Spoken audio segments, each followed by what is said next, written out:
Integrated computer science education এই বিষয়টোৰ ওপৰত পাতিছোঁ ইণ্ডাষ্ট্ৰি ইণ্টিগ্ৰেটেড কম্পিউটাৰ চায়েন্স এডুকেশ্যনৰ ওপৰত পাতিম গতিকে মই প্ৰথমটো প্ৰশ্ন আপোনাৰ পৰা জানিব বিচাৰিম কম্পিউটাৰ বিজ্ঞানত উদ্যোগৰ যিটো সহযোগিতা সেই সহযোগিতাটোৰ গুৰুত্ব কেনেকুৱা বা কি চাওক আজি প্ৰেজেণ্ট মুমেণ্টত আপোনাৰ গভৰ্ণমেণ্টৰ ফালৰ পৰা যিটো মানে ইঞ্জিনিয়াৰিং ফিল্ডত যিটো মানে গুৰুত্ব দিছে তেখেতসকলে যে স্কিল এডুকেশ্যনৰ ওপৰত বেছিকৈ তেখেতসকলে গুৰুত্ব দিছে চ' তেনেকুৱা ক্ষেত্ৰত ইঞ্জিনিয়াৰিং এডুকেশ্যনটো আগৰ যদি আমি মানে কাৰিকুলামটো চাব যাওঁ তাত তেখেতসকলে যিটো থিয়ৰিটিকেল নলেজৰ ওপৰতহে বেছি গুৰুত্ব দিয়া দেখা যায় কিন্তু কথাটো হ'ল কি আমি ষ্টুডেণ্টক এতিয়া থিয়ৰিটিকেল নলেজৰ লগতে আমি প্ৰেক্টিকেলিও তেখেতসকলক আগুৱাই লৈ যাব লাগিব আৰু প্ৰেক্টিকেল বুলি ক'লে আমাক লাগে স্কিলছ আৰু ইনোভেশ্যন চ'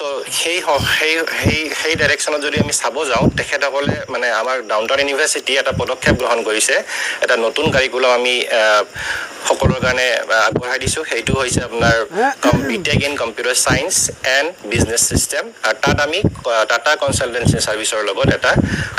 সহযোগিতা আগবঢ়াইছোঁ আৰু তেখেতসকলেও আমাক সহযোগিতা আগবঢ়াইছে আৰু সেইটোৱে ভাবিছে আমি প্ৰেক্টিকেল নলেজ আমি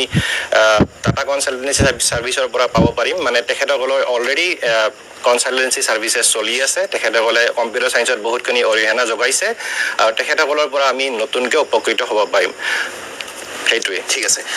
যেহেতু আপুনি এই কথাখিনি ক'লে গুৰুত্বৰ কথাখিনি ক'লে মই যদি ক'বলৈ যাওঁ কিছু আগৰ কথা যিটো সময়ত ধৰক আপুনি যেতিয়া স্নাতকৰ ছাত্ৰ আছিল বা স্নাতকোত্তৰ মহলাৰ ছাত্ৰ আছিল সেই সময়ছোৱাত এই ছাত্ৰ ছাত্ৰীৰ বাবে এই ধৰণৰ সহযোগিতা আছিল বুলি আপুনি ভাবেনে চাওক যেতিয়া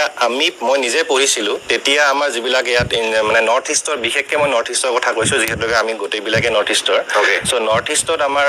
ইঞ্জিনিয়াৰিং এডুকেশ্যনটোত তেতিয়াৰ সময়ত মানে যিমান মানে মোৰ পঢ়াৰ সময়ৰ কথা কৈছোঁ তেতিয়াৰ সময়ত তেনেকুৱা একো স্ক'প আমি পোৱা নাছিলোঁ খালি ছামাৰ ইণ্টাৰ্ণশ্বিপ আপোনাৰ ধৰক ট্ৰেইনিং এইবিলাকত প্ৰেক্টিকেল নলেজো মানে ইণ্ডাষ্ট্ৰি কোলাবৰেশ্যন কিছুমান দেখা গৈছিলে কিন্তু কাৰিকুলাম ৰিলেটেড কোনো একো তেনেকুৱা বস্তু নাছিলে চ' তেনেকুৱা ধৰণৰ বস্তু আমি তেতিয়া দেখা নাপাওঁ আৰু যিটো বস্তু প্ৰেজেণ্ট মুমেণ্টত বহুতখিনি মানে দৰকাৰ হৈ পৰিছে যিহেতুকে আমি টেকন'লজিকেলি বহুত এডভান্স হৈ গৈছোঁ ঠিক আছে মই আপোনাৰ পিছত এইবাৰ মই ডক্টৰ অৰ্পিতা নাথ বৰুৱাৰ কাষলৈকে যাব বিচাৰিছোঁ মই আপোনাৰ পৰা জানিব বিচাৰিম যিহেতু কাৰিকৰী অধ্যয়নৰ যিটো বিষয় সেই কাৰিকৰী অধ্যয়নত উদ্যোগৰ বিভিন্ন সহযোগিতামূলক উপায় কেনেকুৱা বুলি আপুনি ভাবে বা কি হয় আমাৰ কাৰিকৰী যিবিলাক অধ্যয়ন থাকে তাতে আমাৰ বহুত ধৰণৰ সহযোগিতা আগবঢ়াব পাৰে ইণ্ডাষ্ট্ৰি ৰিলেটেড প্ৰথম কথা হ'ল কি আমি যেনেকৈ ছাৰে মেনশ্যন কৰিলে অলৰেডি আমাৰ ধৰক ইণ্টাৰ্ণশ্বিপ থাকে ছামাৰ ট্ৰেইনিং থাকে য'ত আমি বিভিন্ন ধৰণৰ তেনেকুৱা উদ্যোগত গৈ নিজৰ প্ৰেক্টিকেল নলেজটো আমি চাওঁ ধৰক 3 মাহ এমাহ গৰম বন্ধ ঠাণ্ডা বন্ধ তেনেকুৱাত যাওঁ তাৰ অবিহনে আমি কৰিব পাৰোঁ ৰিচাৰ্চ ইন'ভেশ্যন য'ত আমি কোনোবা এটা ইণ্ডাষ্ট্ৰীৰ লগত মিলি কিবা এটা বস্তু গৱেষণা কৰোঁ সেইটো হয় আৰু এতিয়া হৈছে কি বৰ্তমান এনেকুৱা হৈছে যে কেনেকৈ আমি ইণ্টিগ্ৰেট কৰিম কেনেকৈ আমি পাঠ্যক্ৰমত ইণ্ডাষ্ট্ৰি ৰিলেটেড বস্তু এটা পাঠ্যক্ৰম ইনক্লুড কৰিব পাৰিম সেইটো হয় আমাৰ কাৰিকুলাম ৰিলেটেড তো এনেকুৱা ধৰণৰ 3বিধ আপোনাক মই উদাহৰণ দিলোঁ তাৰ উপৰিও এনেকুৱা থাকে আমি ৱৰ্কশ্বপ অৰ্গেনাইজ কৰা হয় গেষ্ট লেকচাৰ আহে ভাল ইণ্ডাষ্ট্ৰীৰ পৰা আমি তেওঁলোকক আমন্ত্ৰণ কৰি অনা হয় য'ত তেওঁলোকে নিজৰ ইণ্ডাষ্ট্ৰীৰ ওপৰত বা তেওঁলোকে কি নতুন ধৰণৰ কাম কৰিছে এজ ষ্টুডেণ্টক যিখিনি ল'ৰা ছোৱালী থাকে তেওঁলোকক দেখাই থৈ যায় যাতে তেওঁলোকো সেইবিলাক চাই নিজৰে অলপ ভাল লাগে আৰু আগুৱাই যাব বিচাৰে আৰু সেই হিচাপে ষ্টুডেণ্টখিনিও বিচাৰে যে তেওঁলোকে সেই বস্তুটো নিজৰ কাৰিকুলামত কেনেকৈ ভৰাব পাৰি সেই তেনেকুৱা ধৰণৰ কিছুমান আমাৰ সহযোগিতা পাওঁ কাৰিকুলামৰ বা ৰিচাৰ্চ ইন'ভেশ্যনৰ হিচাপত ইণ্ডাষ্ট্ৰীৰ লগত ইণ্টিগ্ৰেট কৰিলে ঠিক আছে মই আপোনাৰ ওচৰলৈ আকৌ গৈছোঁ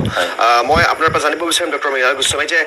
সমগ্ৰ উত্তৰ পূব ভাৰতত যিটো কম্পিউটাৰ বিজ্ঞানৰ বিষয় সেই কম্পিউটাৰ বিজ্ঞানত এনে কোনো উদ্যোগ সহযোগিতা আছেনে নাই চাওক এতিয়া যদি আমি নৰ্থ ইষ্টৰ চাব যাওঁ প্ৰাইভেট ইনষ্টিটিউশ্যনত যিমানবিলাক প্ৰাইভেট ইনষ্টিটিউশ্যন আছে তেনেকুৱা ধৰণৰ কোনো সহযোগিতা এট মুমেণ্ট আমি থকা বুলি আমি নাভাবোঁ ডাউনটাউন ইউনিভাৰ্চিটি এইটো ফাৰ্ষ্ট পদক্ষেপ গ্ৰহণ কৰিছে নৰ্থ ইষ্টত আমি ফাৰ্ষ্ট যোনে মানে এই ইণ্ডাষ্ট্ৰি কোলাবৰেশ্যনটো আমি লৈ আহিছোঁ চ' তেনেকুৱা আমাৰ নৰ্থ ইষ্টত এতিয়ালৈকে নাছিলে এতিয়া আমি আগবঢ়াই দিছোঁ এই ক্ষেত্ৰত সঁহাৰি কেনেকুৱা পাইছে আপোনালোকে এতিয়ালৈকে এডমিশ্যন বহুতখিনি ভালেই পাইছোঁ আমি আৰু বহুত ভাল এটা প্ৰতিক্ৰিয়া আমি পাবলৈ মানে লাভ কৰিছোঁ। হয়। মানে আপুনি এগৰাকী শিক্ষক হিচাপে আপুনি কিয় ভাবে যে আপোনালোকৰ এই যিটো নতুন ব্যৱস্থা এই ব্যৱস্থাটোৰ প্ৰতি ছাত্ৰ ছাত্ৰী আকৰ্ষিত হৈছে বুলি কিয় ভাবে? চাওক, মই অলৰেডি আপোনাক কৈছোঁ যে স্কিল এডুকেশ্যনত গভৰ্ণমেণ্টে বহুত এমফেচিছ দিছে এতিয়ালৈকে। চ' স্কিল এডুকেশ্যন বুলি ক'লে আমি চাৰ্টিফিকেটখন দিলেই নহ'ব, তেখেতসকলক আমি ইঞ্জিনিয়াৰিং প্ৰেক্টিকেলি শিকাব লাগিব। এট মুমেণ্টত আমি চবেই জানো যে আমাক কিমান প্ৰেক্টিকেলৰ দৰকাৰ। মই এইটো কাৰণে নৰ্থ ইষ্টত আপোনালোকে যিহেতু প্ৰথম, গতিকে নৰ্থ ইষ্টৰ ছাত্ৰ ছাত্ৰীয়ে গোটেই বিষয়টোৰ সন্দৰ্ভত তেওঁলোকৰ যিমান জ্ঞান থাকিব লাগে সিমান হয়তো নাথাকিবও পাৰে। গতিকে সেই ক্ষেত্ৰত আপোনালোকে কিয় আপোনালোকৰ এই বিষয়টো নতুনকৈ অন্তৰ্ভুক্ত কৰাৰ পিছত তেওঁলোক আগ্ৰহী হৈছে বুলি ভাবে? সেইকাৰণে মই প্ৰশ্নটো সুধিছোঁ। হয়, তেখেতসকলে আগ্ৰহী বুলি এইকাৰণে ভাবোঁ কাৰণ আমি চবেই ফিল কৰিছোঁ এট প্ৰেজেণ্ট মুভমেণ্টত যে আমাক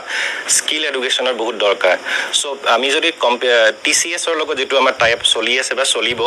আমি এই নেক্সট কাৰিকুলামৰ পৰা মানে নেক্সট এডমিশ্যনৰ পৰা আমি ষ্টাৰ্ট কৰিছোঁ। তেখেতসকলে সেইটো TCS বুলি ক'লেতো আমি আৰু বুজাব নালাগে, তেখেতসকলে অলৰেডি ৱৰ্ল্ড ফেমাছ হয় এই ক্ষেত্ৰত। চ' তেখেতসকলে কাৰিকুলামত তেখেতসকলৰ ইণ্ডাষ্ট্ৰিত যিটো মানে প্ৰেক্টিকেল নলেজ তেখেতসকলে দি আছে বা ইণ্ডাষ্ট্ৰিত যিটো দৰকাৰ সেইখিনি বস্তু আমাৰ কাৰিকুলামত ভৰাই দিব। চ' তেখেতসকলৰ পৰা আমি সেইটো ইণ্ডাষ্ট্ৰি অৰিয়েণ্টেড আমি এটা পাঠ্যক্ৰম ছাত্ৰ ছাত্ৰীক দিব বিচাৰিছোঁ আৰু সেইটো ছাত্ৰ ছাত্ৰীয়ে মানে আগ্ৰহেৰে